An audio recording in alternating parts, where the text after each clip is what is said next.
եւ այսպես Թուրքիային միանալը որպես հանրաքվեի դրվող հարցերից մեկը։ Ինչու՞ չէ։ Հարգելի հեռուստադիտողներ, մենք պետք է նշենք հետեւյալը. այն իրադարձությունները, որոնք տեղի են ունենում Հայաստանում, Հայաստանի շուրջ, այն մոտեցումները, որոնք ունեն մեր գործընկերները Հայաստանի Հանրապետության նկատմամբ, շատ դեպքերում վկայում են հետեւյալի մասին, որ կան որոշակի շաբլոններ եւ այդ շաբլոններով էր իրադարձությունների զարգացումը տեղի ունենում։ Շատ կոնկրետ, տեսեք, երբ որ Եվրոմիության դիվանագիտության ղեկավար Կայա Կալասը խոսելով Հայաստանի մասին, մի կողմից նա ասում է հետեւյալը, որ Հայաստանի Հանրապետության իշխանություններին տրամադրվելու է որոշակի գումար, որպեսզի իրենք կարողանան հիբրիդային սպառնալիքներին արձագանքեն հատկապես նախընտրական շրջանում ավելին, շատ ավելի կոնկրետ խոսում է այն մասին, որ Մոլդովայի օրինակով Եվրոմիությունը աջակցություն է ցուցաբերում, իսկ Մոլդովայի ընտրությունների ժամանակ իշխանությունները չէին էլ թաքցնում, որ իրենք հիբրիդային սպառնալիք տեսնում են Ռուսաստանի Դաշնությունից, այսինքն Եվրոմիությունը իրենց օգնում է Ռուսաստանի Դաշնության դեմ որոշակի գործողություններ իրականացնելու համար։ Սրա մասին ասում էր Կայա Կալասը, կրկին ասենք, մեզ համեմատում էր Մոլդովայի հետ։ Ինչ տեղի ունեցավ Մոլդովայում։ Մոլդովայում վերջերս տեղի ունեցան եւ խորհրդանական ընտրություններ, եւ նախագահական ընտրություններ, իշխանությունները կարողացան վերարտադրել իրենց կարգավիճակը եւ դրա վերջնարդյունքը հանգեցրել է հետեւյալին. Մոլդովայի նախագահ Մայա Սանդուն հարցազրույց է տալիս եւ հարցազրույցի ընթացքում ասում է հետեւյալը, որ եթե իր երկիրը հասնի այն կետին, որ հանրաքվեի դրվի հետեւյալ հարցը, արդյոք Մոլդովան միանում է Ռումինիային թե ոչ, Մայա Սանդուն սրան կողմ է քվեարկելու։ Հարգելի հեռուստադիտողներ, ինքնիշխան սուվերեն պետության ղեկավարը ասում է, որ ինքը պատրաստ է քվեարկել հանրաքվեի շրջանակներում այնպիսի տարբերակի օգտին, որը կզրկի Մոլդովան ինքնիշխանությունից, Մոլդովան կդարձնի Ռումինիայի մասնիկ։ Ինչպես է այս ամեն ինչը Մայա Սանդուն բացատրում եվրոպացի դիվանագետների, եվրոպացի պաշտոնյաների սիրելի Մայա Սանդուն ասում է հետեւյալը, որ դե տեսնում եք աշխարհում ինչեր են տեղի ունենում, հիբրիդային ինչ հարձակումներ են տեղի ունենում, ժողովրդավարությունը ինչքան վտանգված է ամբողջ աշխարհում, բայց Վենեսուելայի մասին օրինակ ինքը չի խոսում, ինքը ասում է հետեւյալը, որ ժողովրդավարությունը վտանգված է եւ դա պայմանավորված է Ռուսաստանի գործոնով, Մոլդովան էլ փոքր պետություն է, ինքը չի կարողանում դիմակայել Ռուսաստանի սպառնալիքներին, այդ իսկ պատճառով չէր լինի, հա, փաստորեն, եթե Մոլդովան ոչնչանար որպես պետություն, ինքը միանար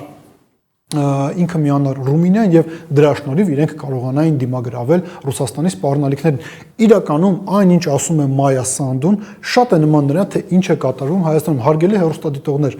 Մայա Սանդուի փոխարեն ասեք Նիկոլ Փաշինյան, Ռումինիայի փոխարեն ասեք Թուրքիա եւ ինքներդ ձեր համար պատասխանեք հետեւյալ հարցի, իսկ հնարավոր է, որ Հայաստանում եւս մենք գանք մի իրավիճակի, երբ որ իշխանությունները ասեն, որ մեր միակ փրկությունը այն է, որ մենք գնանք հանրաքվեի եւ ինչ որ ֆորմատով համագործակցենք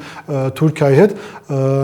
առնվազն սակարկելով մեր ինքնիշխանությունը, բայց դա կարվի նրա համար, որ թույլ չտանք, որպեսզի Ռուսաստանը ազդի Հայաստանի Հանրապետության ինքնիշխանության վրա։ Մյուս կողմից էլ մենք պետք է նշենք հետեւյալը, իշխանությունները այս ճանապարհին փորձելու են օգտագործել հնարավոր բոլոր առիթները, թե ներքին քննարկումները, թե արտաքին քննարկումները, արտաքին աշխարհից եկող որոշակի ազդակներ, գնահատականներ, պատահական չէ, որ ընդամենը 3 Հայաստանի Հանրապետության արտաքին գործերի նախարարություն կանչվեց Ռուսաստանի Դաշնության արտակարգ եւ լիազոր դեսպան Սերգեյ Կապրկինը, ում հանձնվեց բողոքի նոտա,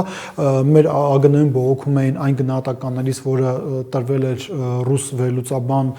հեռուստալրագրող Վլադիմիր Սոլովյովի կողմից, ակնհայտ է, որ իշխանությունները փորձելու են այս թեզերը հնարավորինս շատ օգտագործել իրենց տեսանկյունից այս ամեն ինչը տրամաբանական է, բայց մյուս կողմից մենք պետք է նշենք հետեւյալը, տեսեք, մի կողմից մենք ունենք մի իրավիճակ, երբ որ իշխանությունները փորձում են ցույց տալ, որ իրենք պայքարում են Հայաստանի Հանրապետության ինքնիշխանության համար եւ բոլոր նրանք, ովքեր քայլեր են ձեռնարկում ընդդեմ Հայաստանի Հանրապետության ինքնիշխանության, իրենք սպառնալիք են Հայաստանի Հանրապետության համար, թշնամի են Հայաստանի Հանրապետության եւ Հայաստանի Հանրապետության իշխանությունների համար, բայց մյուս կողմից էլ մենք տեսնում ենք մի իրավիճակ, երբ որ օրինակ Ադրբեջանում կա պետական ծրագիր, պետականորեն ֆինանսավորված ծրագիր, Ադրբեջանի նախագահի աշխատակազմի կողմից ֆինանսավորվող ծրագիր, որը կոչվում է Արևմտյան Ադրբեջան, Արևմտյան Ադրբեջանը դա ոչ այլ ինչ է, քան Հայաստանի Հանրապետության տարածքների հաշվին ադրբեջանական պետություն ձևավորելը։ Այս սրա վերաբերյալ Հայաստանի Հանրապետության իշխանությունները օրինակ որևիցե տեսակետ չեն հայտնում հետևյալ համատեքստում, քանի օրինակ Ադրբեջանը չի դադարեցրել պաշտոնապես ֆինանսավորել այդ ծրագիրը, Հայաստանի Հանրապետությունը որոշ հարցերում օրինակ վերանայում է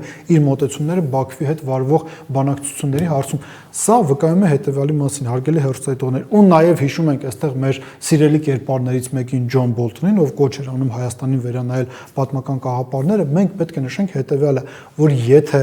այն բոլոր գործընթացները, որոնք տեղի են ունենում Արևելյան Եվրոպայում եւ մեզ էլ համեմատում են Մոլդովայի հետ, իրենց տրամաբանական եզրահանգման կան եւ Հայաստանում 26 թվականին քաղաքական փոփոխություններ չլինեն, չկա որևիցե երաշխիք առայն, որ մի օր իշխանությունները չեն ասի հետեւալ, որ հարգելի հեռուստադիտողներ, ռուսական սպառնալիքից խուսափելու համար մենք պետք է տարածաշրջանային համագործակցության ինչ-որ ֆորմատ ձևակերպենք, ձևավորենք Թուրքիայի եւ Ադրբեջանի հետ։